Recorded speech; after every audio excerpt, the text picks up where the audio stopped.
Hello guys, in this video I'm going to show you how to turn off push notifications in the Vinted app. But before that, don't forget to subscribe and leave a comment down below because at 10,000 subscribers I'm going to show you my whole YouTube revenue statistics and growth strategy. So without further ado, let's just jump right into it. First we have to open up the Vinted app. And here it opens up in the home menu where we have some suggestions.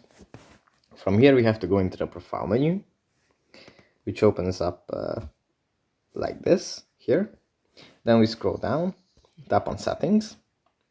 Then in the notifications section, we tap on push notifications.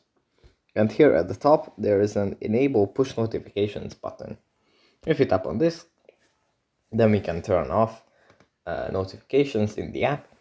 But if you want to turn it on again, we can just tap on it again and then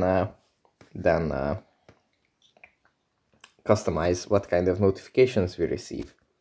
So that's pretty much it for this video. Hope it was helpful for you guys and I'll see you in the next one. Bye.